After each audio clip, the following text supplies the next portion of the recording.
Hey, y'all, it's Kasim with Solutions 8, and today I want to teach you something that I stole, which is, to be honest with you, most of the things that I share with people. Not much original happens inside of my head. I'm just an excellent sponge. So this comes from Scott Whitaker. He wrote the book Accelerate. He actually did some consulting for us on our membership community. So big shout out to Scott. Really appreciate you. But one of the things he said to me that stuck with me forever, we were talking about how to boost our memberships inside of this small niche community that we host. That's kind of a passion project for me. We help build and grow Montessori schools. And as we're building this community, Scott says, when you're bringing on community members, the thing that you want to ask yourself when you're building the model, there's a 3-series question, basically. It's, what do you want your new members to believe? So that's number 1. What do you want them to receive? That's number 2. And what do you want them to achieve? That's number 3. Now, the best part about this is that it rhymes. And we all know that things that rhyme are, generally speaking, ubiquitously true. I'm just kidding. So I know this is kind of one of those sort of, annoying little wordplay things, but it makes it easier to remember. And what's interesting about it for me is it doesn't just apply to membership communities. It applies to business in general. I think we're all really good at the receive part. Like you buy my thing and you get the thing. And here's the thing and here's the box that the thing comes in. Congratulations to you. But what I'd ask you to do is, if you're dealing with people, and I know you are, if you're in business, if you're selling them anything, it doesn't matter if it's a digital product, physical product, a service, if you're teaching something, this is a really amazing exercise for you to walk through, because it's going to set you substantially above your competitors. So we're going to start with believe for just a moment. And this is an important facet to the sales process. There's a prerequisite set of beliefs that people have to have in order to buy from you. And chances are you've never thought about this before, and I know that because I had never thought about this before, and everybody that I've ever approached with this idea tends to be kind of like, oh yeah, that's a really good point. So I'll use my business as an example. I run Google Ads for people professionally, and so one of the prerequisite beliefs that somebody has to have is that Google Ads works, and Google Ads can work for them specifically. And I know that sounds, maybe obvious, but it's not so obvious to new prospects. Oftentimes, that's the very first concern is, gosh, I don't even know if, it's such a black box. I don't know if this is going to work. And, I know it works for that guy over there, but he spends lots and lots of money. Can it work for me? So the prerequisite belief for our new prospects is that Google Ads can work and that it can work for them specifically. And so we approach this in a couple of different ways. We, the primary emphasis of our content team is to create case studies. And, we invest heavily in making sure that we get really solid case study information, because that lets people know that Google Ads works. And then the conversation that we have during the sales process is contextualizing that around their specific implementation and, helping them believe that Google Ads could potentially work for them. So that's my business. What's your business? What is the prerequisite belief that somebody has to have in order to even engage with you? And we so often skip that step. You skip that step right into the shiny objects. You know what I mean? Look at my bells and whistles. Go all the way back. What is it that they have to believe in order to even do business with you? And then let's bookend this just a little bit. There's the belief they need to have in order for them to begin doing business. But then there's also the belief that they need to have when they've engaged. And so again, using my business as an example, the belief that I want them to have is that we're the guys, we're the agency, we're the team, we're the people, we're the folks, we're your team. And so we want them to believe in us. We want them to believe in our ability to deliver. We want them to believe that we're the right fit and we're the right match and we're going to work together really closely, because when they don't have that belief, it's a combative relationship. It's hard to get anything done. They're constantly second guessing our recommendations. It just doesn't work for anybody. So I know that if somebody's going to do business with us, they have to believe that we are the team, and they have to be excited about that. And if they're not, it's probably not going to work out. So what do you want your customers to believe? What is the essential belief? And by the way, you don't have to be cryptic about this. You're not planting seeds behind the scenes and, sneak attacking them with neuro-linguistic programming. Like, there's nothing sneaky. You're just letting them know, hey, here's what I want you to believe. What do I have to do to get you to believe that? Oftentimes it's we're gonna stair step into this. I think you could be the right team for us. Let's try it and see if this works. But we want to focus on that belief.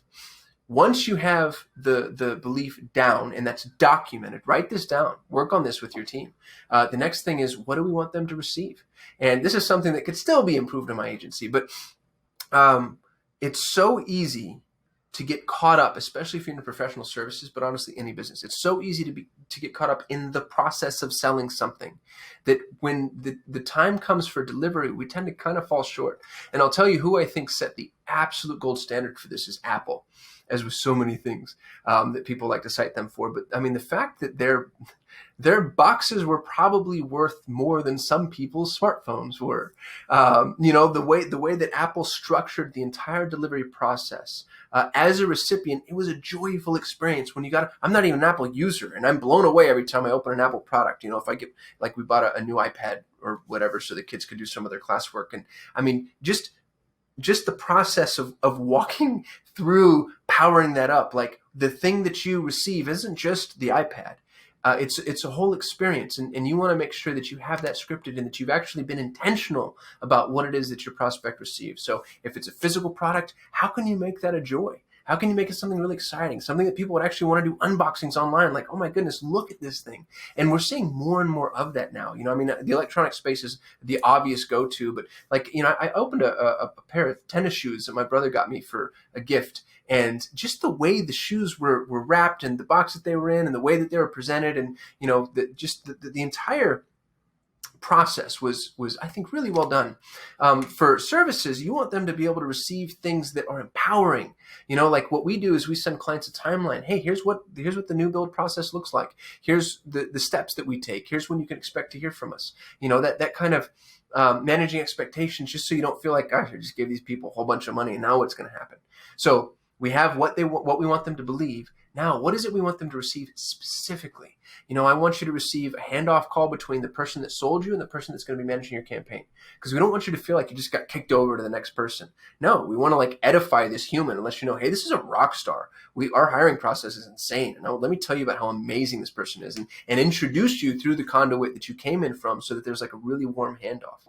And we want you to we do a recorded campaign overview video for most of our clients, depending on the context. So the list of things that a client receives is, now we can go down and check the boxes and say, gosh, this person's really being loved on. They're really being taken care of, and be intentional with that. So spend some time thinking about, if you already have the belief, what do you want them to receive?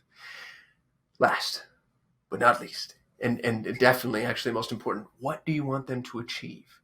You already kind of know this. In my business, I want people to achieve massive success from a Google Ads perspective. I want them to have, tons of inbound leads. I want them to have phenomenal return on ad spend, huge ROI. I want them to make more money. But what we really need to do is we need to script out specifically what we want people to achieve. And remember, it's not what you are doing for them. It's what you're empowering them to do for themselves. And that's an important point too. Don Miller does a really good job at making this point inside of his story brand model. You're not the hero, you're the guide. Guide your customer to achieve something on their own. It's what they achieve. And by the way, everything that we buy, from a stick of gum to a Mercedes, everything that we buy because we want a transformative experience. The gum helps freshen my breath, and the Mercedes is going to improve my lifestyle and the way that people perceive me, and the way I perceive myself, and the day-to-day joy of driving. Like there's things that I get to achieve, and it's not the Mercedes that did it for me. I don't drive a Mercedes, by the way. I'm just using that as an example. But I get to use a Mercedes to do it for myself. And when people are really happy with a product, it's because it gave them the ability to do something themselves. And I think some of the most powerful commerce experiences you've ever had in your entire life, if you look back at them, you'll notice that it had less to do with the product and more to do with what the product did for you, or how it empowered you, or how it helped you to do something. So in my business, I want people to feel like they are growing and scaling their company. That's a hard thing to do. It's a hard thing to figure out where your next customer is coming from. And so we want to equip them with the tools to build that model and build it for themselves. And they're the ones doing it. We're making the phone ring or we're making the product sell, but they're the ones working on retention, ascension, improvement processes, all those things. And so that's something that my customer gets to achieve. And when you help somebody achieve something like that, you're not going anywhere. You're their best friend, and you're going to sit right here, right next to them the entire time. So spend some time on this exercise. I realize it's a little academic. It's not everybody's temperament. It's perfectly fine. If this resonates with you, awesome. If it doesn't, throw it away. Move on to the next thing.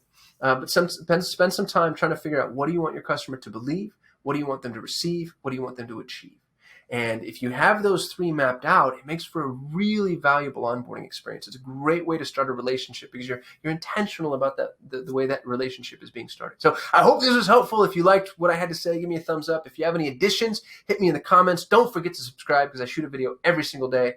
And once we get to 1,000 subscribers, I get to start going live, which is going to be really fun. Thank you for watching. I'll see you tomorrow.